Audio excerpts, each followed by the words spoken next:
Assalamualaikum warahmatullahi wabarakatuh. Perkenalkan, di sini saya sebagai moderator. Nama saya Ilham Dwi Ihsan dari kelas IF21C.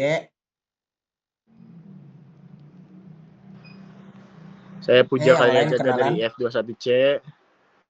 Saya Indri Rahmawati dari kelas IF21B.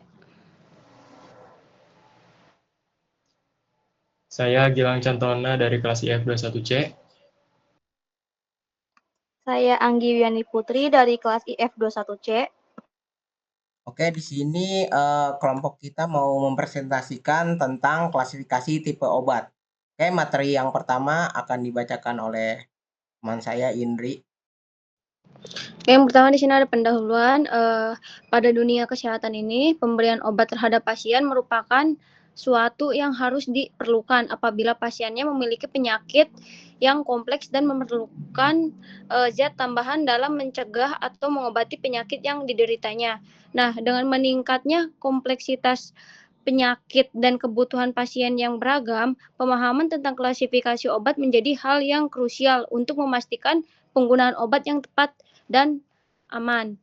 Nah, untuk mencapai tujuan tersebut diperlukan penerapan teknik klasifikasi dalam menentukan tipe obat yang sesuai dengan diagnosisnya. Penulis akan menerapkan 5 teknik klasifikasi secara umum. Penulis akan menerapkan 5 teknik klasifikasi guna membandingkan teknik klasifikasi mana yang lebih baik dalam menentukan tipe obat berdasarkan diagnosa penyakit pasiennya. Oke, next.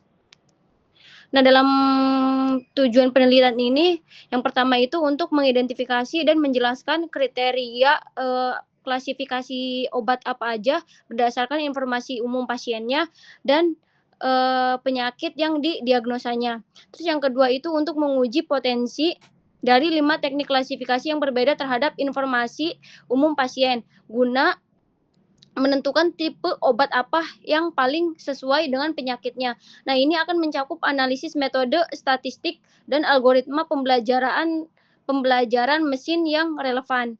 Nah, yang ketiga ini untuk mengevaluasi dan membandingkan akurasi yang diperoleh dari masing-masing teknik klasifikasi yang diterapkannya. Oke, selanjutnya. Oke, selanjutnya akan dilanjut oleh Lalu selanjutnya di sini ada rumusan masalah. Kita punya 3 rumusan masalah. Yang pertama, apa saja kriteria yang digunakan untuk mengklasifikasi tipe obat berdasarkan informasi umum pasien. Lalu yang kedua, bagaimana penerapan 5 teknik klasifikasi atau 5 teknik algoritma terhadap informasi umum pasien guna menentukan tipe obat. Lalu yang ketiga, yang terakhir yaitu teknik klasifikasi apa yang memiliki akurasi tertinggi. Next. Lalu ada metode penelitian. Objek penelitian kita itu dari dataset yang terdiri dari usia, jenis, kelamin, tekanan darah, kadar kolesterol, rasio sodium potasium, dan tipe obat. Nah, prosedur penelitiannya itu dimulai dari pengumpulan data dari dataset terstandarisasi, lalu pengolahan data, pembersihan, normalisasi, dan transformasi. Yang ketiga, penerapan algoritma klasifikasi seperti SVM, KNN, naive Bayes, decision tree, dan random forest. Lalu yang keempat itu evaluasi menggunakan akurasi, precision, recall, dan F1 score.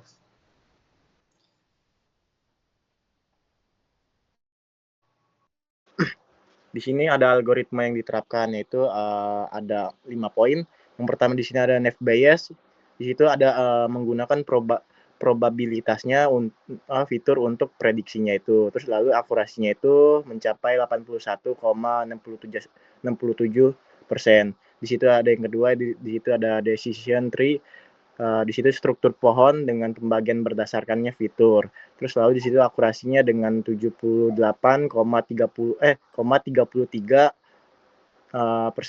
Di situ ada support vector mesin atau SPM. Di situ menggunakan hyperplan untuk memisahkan kelas data. Akurasinya 85%. Lalu di situ ada random forest. Di situ assemble dari beberapa pohon keputusan. Akurasinya itu mencapai 83,33%. Di situ ada KNN menggunakan kedekatan data untuk klasifikasinya. Lalu di situ akurasinya 65%.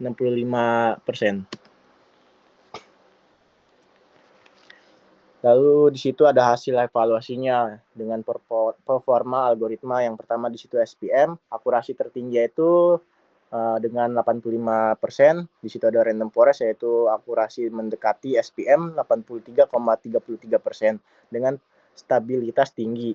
Lalu ada KNN dengan akurasi yang rendah, lalu itu sulit menangani kelas dengan jarang ya. Lalu Naive Bayes dan Decision Tree itu performanya moderat.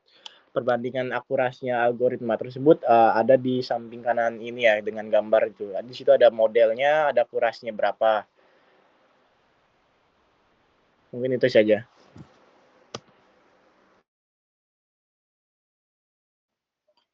Di sini ada kesimpulan dari informasi seperti usia, jenis kelamin, tekanan darah, dan lain-lain yang merupakan hal penting untuk klasifikasi obat.